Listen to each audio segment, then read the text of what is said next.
네, 여러분 모두를 환영합니다.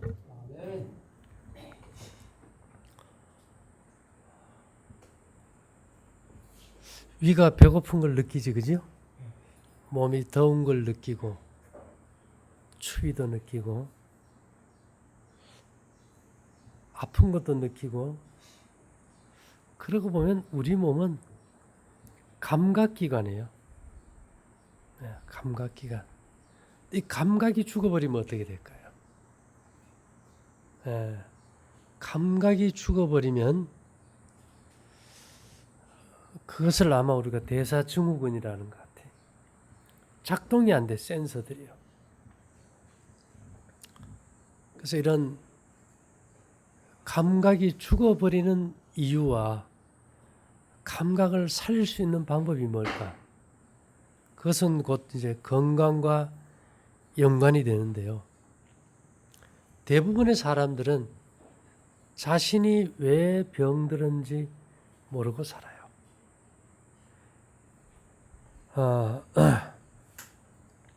특히 우리의 이제 감각을 마비시키는 대표적인 음식이 고기입니다. 예.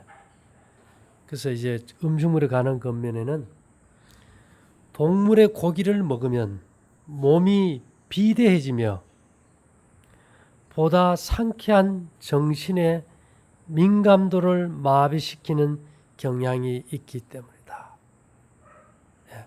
감각이 마비돼 버리죠.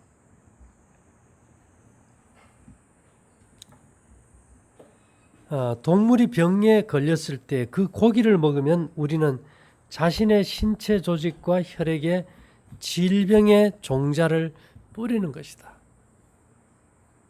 예, 고기를 먹는 것이 금방 병은 안 오지만은 암이 될 뭐를 뿌려요?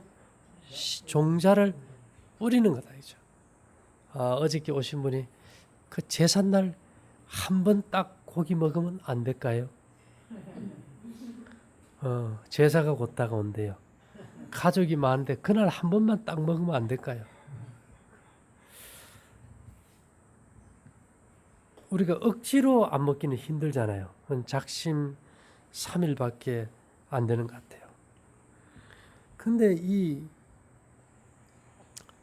고기라는 것은 사실 많이 안 좋지만은 그거보다 더 감각을 마비시키는 것이 설탕이에요. 여러분 고기를 그냥 굽습니까? 뭐에다 점이는지 아세요? 설탕에다 다 점해요. 그래야 고기가 아주 부드럽고 나긋나긋해지기 때문에. 고기를 안 먹어봤으니 고기 맛을 알겠어요. 설탕에 점해야 달면서도 매콤하면서도 맛이 있죠. 설탕을 많이 사용하면 고기보다 더욱 해롭다. 설탕은 조직을 막히게 한다. 보통 1년에 고기를 한 사람이 어느 정도 먹을 것 같습니까? 아마 한국 사람도 한 40kg 이상 먹을 거예요. 미국이나 브라질, 쿠바 이쪽은 한 60kg씩 먹어버려요. 60kg면 쌀이 한 가마예요. 80kg 한 가마지, 그죠? 60kg면 자기 몸무게만큼 먹는 거예요. 언제요? 자기도 모르는 사이에.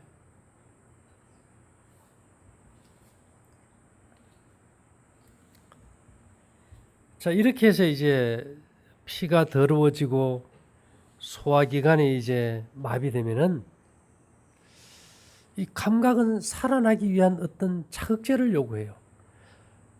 내가 좀 어떤 제대로 센서 역할을 할 수 있는데 힘이 약하니까 자기의 어떤 신호를 강력하게 자극해줄 뭔가를 요구하는데 그게 양념이에요. 우리가 무슨 맛으로 살아요? 양념 맛으로 살아요. 고기를 먹고 탄 것을 먹고 이제 센서들이 작동이 안 될 때 이제 그것을 자극해줄 강한 자극제로 이제 양념을 먹어요. 그래서 우리가 제일 이게 자연추에서 금하는 것이 뭐 끊으라 그래요?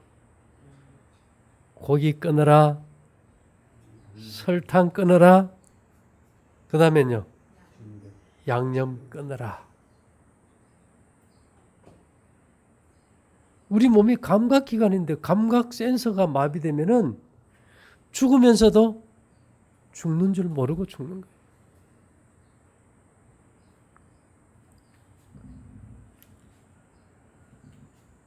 이 감각이 이제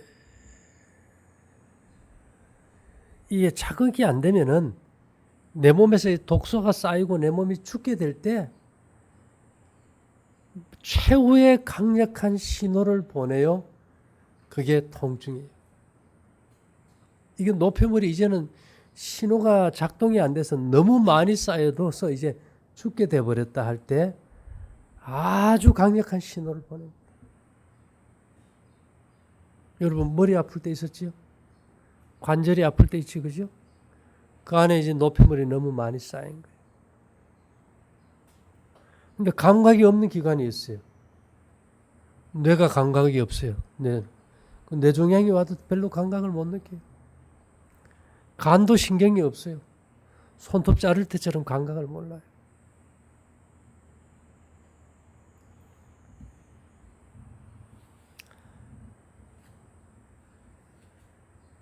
자, 이렇게 이제 감각이 없게 되면은 내 몸이 마지막 강력한 이제 비상벨이 울리는 것이 통증과 열이거든요. 그럼 우리가 아플 때 되게 뭐 먹습니까? 무슨 약 먹어요? 아프면? 진통제가 진통을 없애줄까요? 어떤 식으로 통증을 없애줄까요? 여기에 10이라는 독성 물질이 있어요. 약독이. 뭐 양념도 될 수 있고 고기 속에 아드레날린도 될 수 있고 고기를 먹을 때 들어오는 항생제도 될 수 있고 도저히 내 몸이 살 수가 없어서 이제 신호를 보내요. 이걸 태워가지고 없애려고. 전기 용접한 데 보면 막 지지잖아요. 쇠가 녹은 그런 에너지를 보내서 막 지져요. 그러면 신경이 놀라겠지, 그죠? 그래서 최고의 강력한 신호가 이제 통증으로 보냅니다. 근데 이 10이라는 통증을 없앨 방법으로 우리가 먹는 진통제는 내 몸에 들어있는 독소보다도 더 센 놈을 집어여줘. 그러면 이 독소를 태우기 위해서 갔던 에너지가 야, 지금 이거는 아무것도 아니야. 지금 들어온 놈이 더 센 놈이야. 이렇게. 지금 들어온 놈이 어떤 놈이라고요? 더 센 놈이야. 이렇게 나오는 거예요. 그러면 우리 몸이 지금 다 치료하던 거 쓰레기 태우는 거 그만두고 새로 들어온 독소 처리하는 데 가서 빨리 일해야 돼. 이렇게 하면은 진통제 처리하느라고 에너지가 갔기 때문에 잠시 이 부위에 통증이 없는 거지. 진통제가 근본 독소를 없애고 통증을 없애준 거는 아니다, 그죠? 그럼 이 몸에서 이 진통제를 다 해독을 못 해요. 그래서 이 진통제가 들어가면 이걸 태워내기 위해서 제일 먼저 필요한 게 뭔지 압니까? 태워내는 방법인데 태워낼 때 뭐가 많아야 돼요? 산소가 많아야 돼요. 우리 몸에 들어온 산소를 갖다 전량을 다 써버려요. 산소가 부족할 때 첫째 신호가 뭔지 압니까?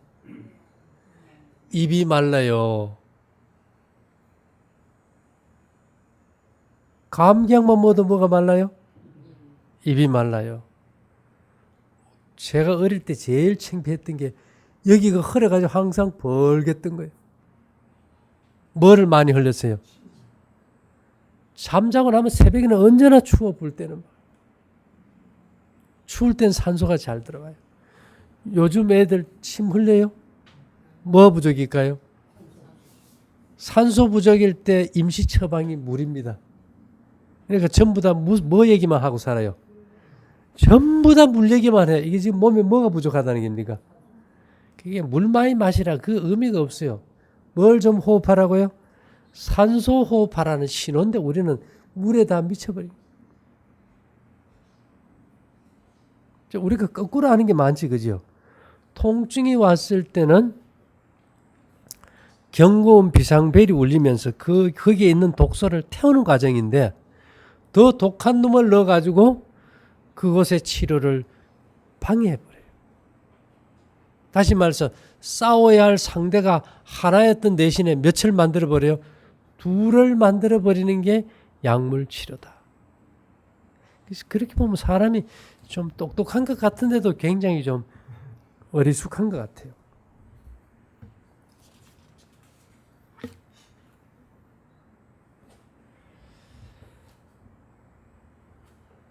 그래서 이 약물은 자연을 도와주는 게 아니라 계속해서 그 노력을 마비시킨다.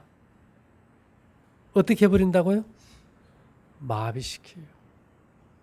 여러분 수술할 때 칼을 댈 때 우리 몸이 느끼는 감각을 못 느끼게 하기 위해서 뭐를 씁니까? 마취제를 써요. 마비시키듯이. 진통제도 모든 진통제나 안정제나 마취제가 인간의 감각 기능을 마비시켜요. 죽어가면서도 죽음을 못 느끼게 하는. 그래서 마지막 환자들에게 아편이나 이런 아주 독한 걸 투여해버리면 사람이 어떻게 돼요? 정신이 멍해가지고 바보처럼 만들어버려요. 감각을 마비시키는 겁니다. 그래서 우리가 약물 치료는 제거되어야 한다.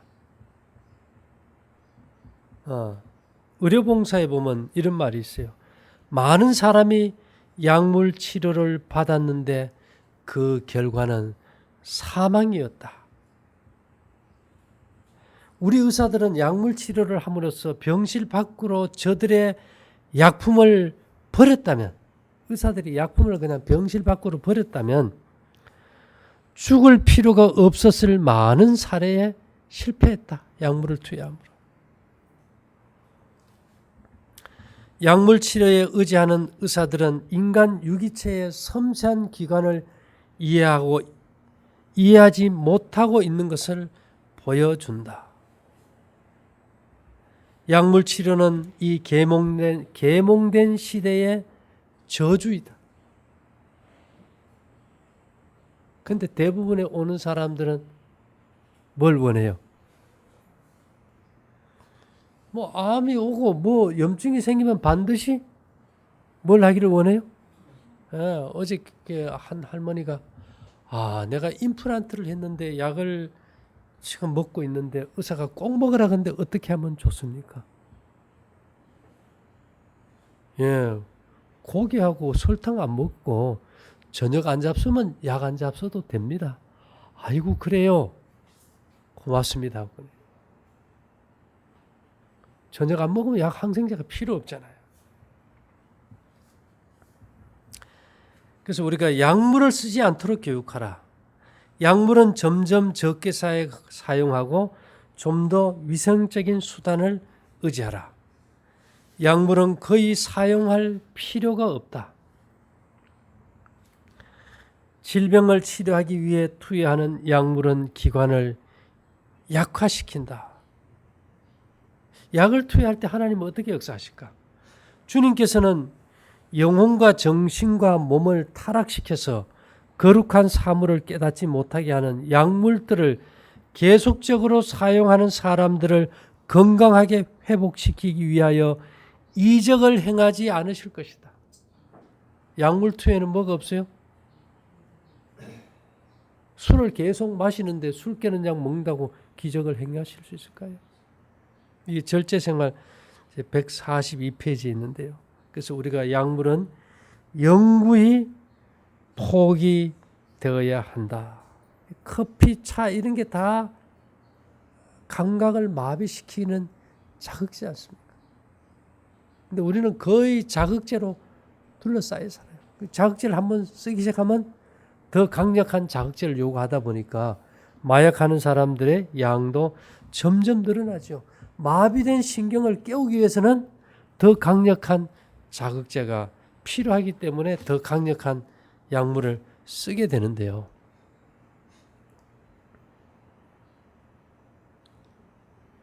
약을 왜 투여할까요? 여러분 집에 가셔가지고 가래 뽑은 기별 2권에 질병과 그 원인이라는 장이 있어요. 앞으로가 아마 6번까지인가 있는데 지금은 제가 다 못 외우지만은 전에는 그거 다 외웠어요. 1장에 뭐 2장에 뭐 몇 페이지 몇 주 전에 뭐가 그냥 이게 스캔처럼 다 외웠었어요. 왜 그만큼 생리학의 기본을 거기서 딱 열거 해놨는데 거기 핵심은 병의 원인이 균이냐 노폐물이냐 이게. 병의 원인이 균이냐 노폐물이냐. 암 종양을 유방암 보면 금방 나타나잖아요. 유방암이 심하면 막 이게 상처가 생기고 이게 벌어져요. 거기 막 피고름이 나오는데 완전히 거기서 송장 썩는 냄새가 나요. 썩는다는 거는 거기에 뭐가 번식하는 겁니까? 균이 번식한다는 거예요. 우리 몸에 이제 면역 체계가 균을 죽일 힘도 약해요. 그러다 보니까 이제 균이냐 노폐물이냐. 면역이 떨어졌을 때는 균을 죽일 방편도 택해야지만은 근본적인 암의 원인은 뭘까요? 현대학이 오랫동안 암을 연구하고 그 결과에 대해서 암은 하나의 단순한 염증이다. 근데 암세포는 정상세포와 달리 이렇게 분열, 증식, 죽음 이 과정이 아니고 분열과 증식만 있어요. 변이된 세포가 자꾸 만들어지니까 다른 사람의 장기를 이식했을 때 내 몸의 면역체계가 공격하듯이 변이된 세포니까 내 몸에서 어떻게 해야 될까요? 공격해야 돼요. 그런 의미에서 보면 암은 자가 면역질환이에요. 류마티스나 루푸스처럼 뭐예요? 자가 면역질환이에요. 근데 거기에 뭘 분비하느냐? 그 세포를 변이된 세포를 죽이기 위해서 엄청난 화학물질을 분비해서 공격할 때 세포가 손상이 되고 균이 번식하고 이제 염증이 생겨버리는 거예요. 그러면 이 염증이 생기게 된 원인이 뭘까? 그것이 우리가 흔히 말하는 독소입니다. 독소가 그런 역할을 할까? 그래요. 이 병의 원인을 한마디로 얘기했을 때 만병일독 뭐라고요? 10,000가지 병의 원인은 독소 하나뿐이다. 우리가 스트레스를 받아도 독이 생기지만 독성 물질은 여러 가지잖아요. 이런 것들이 세포의 유전자를 변이시키고 비정상적인 세포가 내 몸에서 자랄 때 내 몸의 면역 기능이 화학 물질을 분비하고 상처가 생기고 균이 번식하고 염증이 생겨버린다는 거죠. 그래서 암 세포가 하도 이게 변이가 잘 되다 보니까 그 독성 물질에 의해 가지고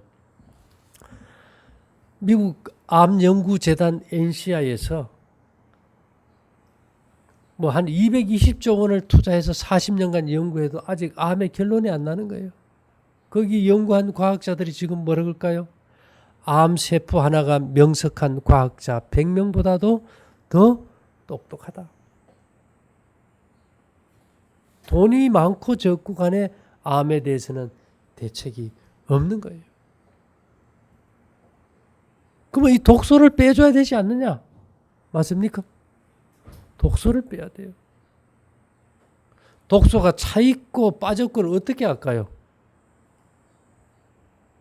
독소가 차인 사람은 기본적으로 입이 말라요. 통증이 와요. 그 다음에 부어요. 왜요? 쓰레기 저장고가 피부 밑에 정맥인데 피의 50%를 저장하니까. 그러면 독소를 우리가 어떻게 빼야 될까? 디톡스. 독소 빼는 여러 가지 방법이 있는데 그거는 NO. 왜요? 독소를 빼는 기관은 우리 몸에 가지고 있죠. 우리 몸의 최대의 화학 공장 1.4kg나 되는 간에서 500여 가지, 1000여 가지 효소가 500가지 화학작용으로 독소를 해독해요. 여러분 감기 몸살 나서 막 숨 쉴 때 입에서 무슨 내가 나요? 단내, 쓰레기 썩는 냄새. 폐로 뭐가 빠져요? 독소가 빠져요. 소변도 노랗다 못해 피피치로 빠져요. 여러분 문 꼭 닫고 방 안에 자고 아침에 운동 갔다 그 방에 들어오면 냄새 어때요? 예, 그게 송장 썩는 냄새입니다. 우리 몸이 하루 밤새 한 800g 정도의 우리 몸의 고기가 썩어서 나가니까. 대변도 독소가 빠지죠. 그래서 간, 폐, 피부, 신장, 대장 독소 빼는 기관이 다 있는데 뭘 먹어가지고 독소를 빼요? 그건 말이 안 되죠. 단 독소가 생기는 음식을 먹지 마라.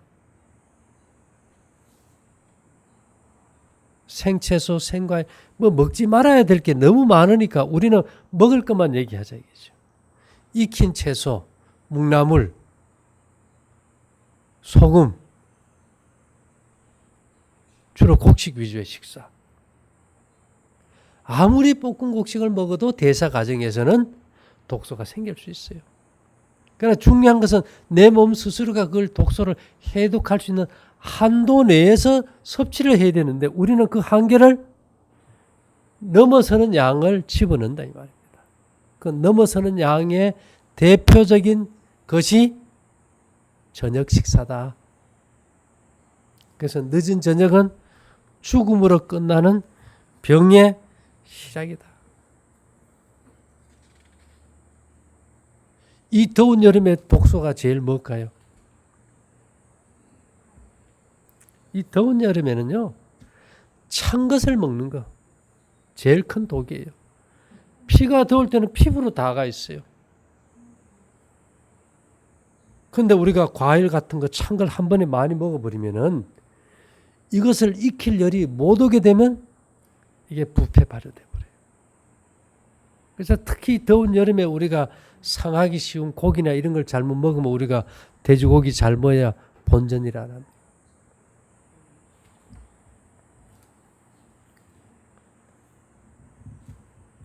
자, 이렇게 해서 사람들이 이제 약이나 모든 독소가 이제 몸 안에 저장이 됐을 때 그것을 가장 강력하게 잘 빨아내는 게 수치예요. 화이트빈의 기별에 보면 어떤 형태의 소화불량증이든지 숟가루는 약물보다 훨씬 효과적이다. 어떤 형태의 소화불량증이든지 숟가루는 약물보다 훨씬 효과적이다. 이게 가래부분 기별 2권에 있어요. 근데 이게 뭐 노상소화불량 환자니 숟가루만 매일 먹고 검정똥만 쌀 수도 없잖아. 그치? 그때 내가 생각해 봤어요. 숟가루를 매일 먹는 방법이 뭘까? 거기서 볶음곡식이 나왔어요. 숟가루를 매일 먹는 방법. 아무리 밥 먹고 헛배 부르고 불량일 때도 배가 만삭이 됐을 때도 소화불량으로 볶음곡식 한 줌 먹는 순간 배가 꺼져버려요. 매일 뭘 먹는 거는 똑같아요. 쥐약을 먹어도 숟가루가 최고약 아닙니까? 우리가 음식이 썩을 때 그 수많은 부패 독소가 혈액 속에 들어가서 혈관을 굳게 하고 폐포를 망가뜨려 가지고 호흡이 안 되고 산소 부족해서 다 죽어가는 세상이잖아. 그렇죠? 근데 이런 독소들을 우리가 약물을 투여했을 때 인체 내에 그 약물들이 잘 안 빠져요. 예. 그 약물의 요소는 항상 살아있으며 생명이 있는 인체 조직 안에 남아있는 한 결코 그 성분을 상실하지 않습니다. 5년, 10년, 2년, 1년 전에 먹은 약독이 어디에 들어가요? 조직 속에 있으면은 절대 사라지지 않는데 그 약물은 관절의 염증을 일으키며 뼛속까지 썩게 할 때도 종종 있습니다. 이 뼛속까지 들어가는 이 약물의 독을 어떻게 처리할까 내가 고민을 많이 했겠죠. 뼛속에 있는 이 약독이 잘못되면은 뼈의 유전자의 변이를 일으키면 뼈에 뭐가 올까요? 뼈에 암이 와버려요. 뼛속에 뼈에 암이 오면 무슨 치료하는지 압니까? 방사선 치료하잖아요. 방사선 치료. 그래서 내가 평소에 이게 뼛속에 이 약독으로 인해서 생긴 독소를 그냥 분해해버리고, 예? 제거할 수 있는 방사선 치료가 뭘까 하다가 나온 것이 볶은 다시마 환이에요.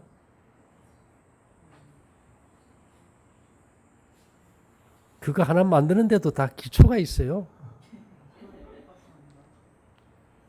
우라늄만 방사능이 아니잖아. 그죠? 칼륨 40이라는 방사능이 우리 뼛속에 엄청나게 존재해요. 이거는 곡식 속에 들어있는데 이거는 볶을 때만 분리돼서 뼛속에 흡수돼요. 콩에 좀 많아요. 한 500 정도. 그 다음에 표고에는 한 700, 바나나에도 많고 다시마에는 제일 많아요. 근데 다시마가 그냥 다시마는 잘 흡수가 안 돼요. 볶아서 탄소가 될 때 거기서 칼륨 40이라는 방사 물질이 뼛속에 들어가요. 우리가 찬물에 여면 뼈골이 시리다는 사람 있죠. 뼛속에 뭐가 부족해요? 방사 물질이 부족해. 원자로로 치면 핵연료봉이 부족한 거예요. 인간의 몸의 핵연료가 뭐예요? 칼륨 40이에요.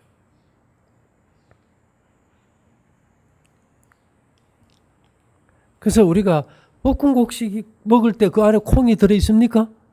들어있어요. 그런 것들이 한 번에 많이 안 들어가도 꾸준하게 뼛속에 들어가니까 거기서 계속 열을 내주니까 겨울에 얼음 깨고 냉수욕 집사님 하시잖아요. 그죠? 70 노인이 그 정도면 뼈가 열 많다는 게죠. 그렇게 하면 뼛속에 비정상적인 세포도 파괴해버리고 방사선을 쬐가지고 비정상적인 세포를 죽일 때 튼튼한 뼈가 만들어지니까 그것이 방사성 호르메시스란 겁니다. 어떤 경우에는 그 방사능이 우리 몸에 좋은 역할을 한다는 거죠. 만일 이 약물이 유전자를 변이시키는 걸 어떤 식인가에 대해서는 또한 그 약물 투여의 무서운 결과로서 몇 년이 지난 후에 종양, 궤양 및 암 등으로 나타나는 수가 있습니다. 이게 가래부분 기별 2권에 이게 있어요. 그러니까 우리가 지금 항암제를 썼는데 뭐 5년이 지나 괜찮다 그러는데 6년째 가보니까 뭐 돼버렸어요? 이게 재발돼 버렸어. 지금 우리 와 있는 분도 그럼 항암제로 투여한 약독이 세포의 유전자를 변이시키고 암의 재발을 촉진시킨다 이 말이에요.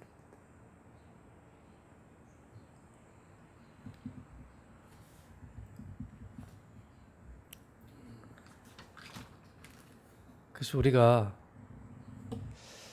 이 생리학이라는 것은 참 의미 있는 것 같아요.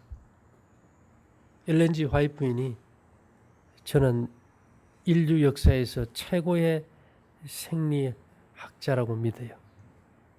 그래서 그분의 글을 내가 우리 인체 적용해서 계속 이렇게 공부해 본 결과 어떤 약물 치료보다도 신속하게 회복될 수 있는 법칙이 생리학 이런 걸 깨닫게 되는 거예요. 우리가.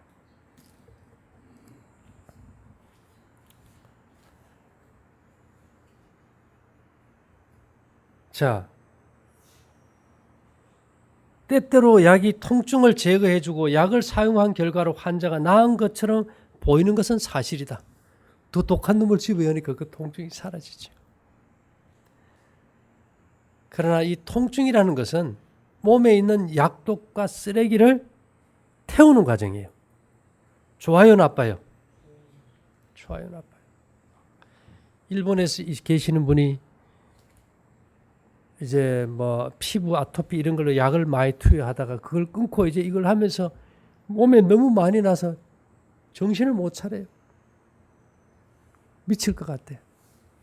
그래서 이제 이 약독을 빨아내는 걸 좀 보내줬는데요. 이런 말씀이 있어요. 언제나 내 몸은 통증으로 가득 차 있었으나 엘렌 지 화이트 많이 아팠죠. 나는 그리스도의 이름을 욕되게 하는 불평을 하지 않을 것이다. 의사는 독을 집어여면서 돈을 받는데 하나님은 독을 빼면서 수술하고 있다는 신호로 통증을 주셨는데 나쁠까요? 좋을까요? 좋은 거예요. 그래서 항상 기뻐하고 범사에 감사하라는 거죠. 그러면 통증은 언제 그치는가? 염증의 독소가 빠지고 통증이 사라졌으며 신속히 치유되었다. 자, 독소가 빠지니까 뭐가 사라져요? 통증이 사라진다. 여러분 아프다는 건 거기에 뭐가 있다는 거예요? 독소, 쓰레기가 많다는 거죠.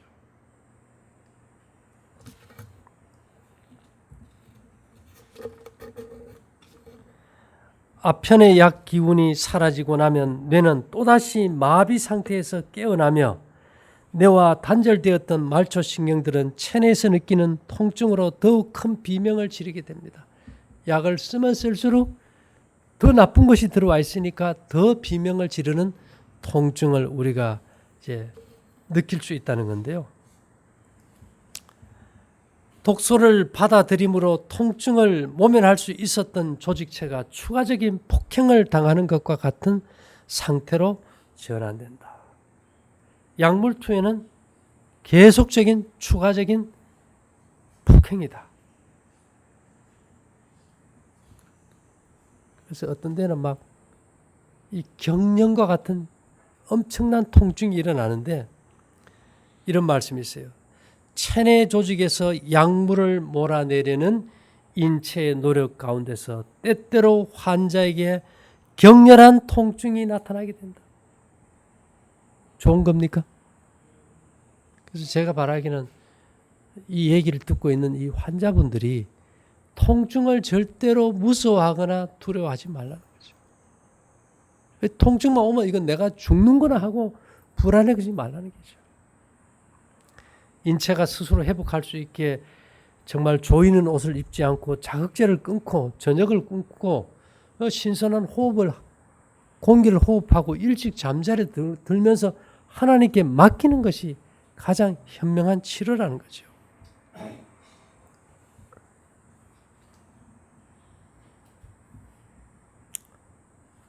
약물의 투여는 보다 더 위험하고 무서운 새로운 형태의 병을 만들 뿐이다. 자, 우리가 이 감각을 마비시키는 것, 그것이 현대의학의 치료입니다. 그래서 우리가 감각을 마비시키는 자극적인 음식, 강력한 자극적인 약물, 이런 것들로부터 우리가 이제 출애굽을 해야 되겠죠. 이사야 38장 17절에 보면 히스기야 왕이 죽을 병에 걸렸었어요. 그가 왕이니까 좋은 약 다 썼을까요? 다 썼어요. 이스라엘의 모든 약으로도 히스기야 병이 낫지를 않았어요. 그래서 이제 하나님께서 그를 고쳐주시고자 할 때 그가 하나님의 은혜 가운데 기다렸어요. 그때 이런 말씀이 있습니다. 히스기야가 간증하기를 보옵소서 내게 큰 고통을 더하신 것은 내게 평안을 주려 하심이라. 왕이니까 온갖 좋은 거 다 먹고 온갖 자극제 다 먹고 온갖 좋은 약 다 썼으니 얼마나 독이 많았어요. 그 독을 뺄 때 보옵소서 내게 큰 고통을 다하신 것. 감당할 수 없을 만큼 고통이 왔다는 겁니다. 이것은 내게 평안을 주려 하십니다. 사실은 우리에게 가장 큰 병은 병이 아니라 그 두려움 자체라는 것. 그래서 우리가요, 두 가지가 있어요.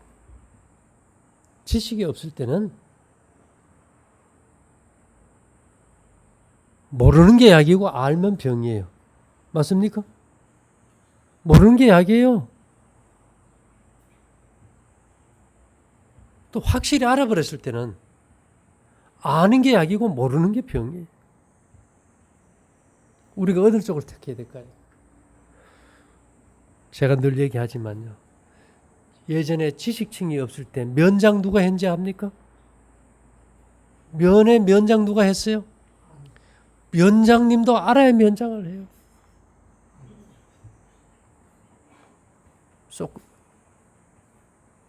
너 자신을 알라. 얼마나 단순한 논리입니까? 그래서 우리가 자신의 이 하나밖에 없는 생명을 온전히 보존하기 위해서 자신을 좀 더 밝히 깊이 알아가는 계기가 되기를 바라면서 마치겠습니다. 사랑하신 주님, 이 복된 안식일에 우리에게 주신 생명의 선물을 귀히 여기고 하늘의 섭리를 따라 우리 몸을 잘 순복할 수 있는 믿음의 삶으로 살아가게 도와주시기를 예수님 이름으로 기도 올리옵나이다. 아멘.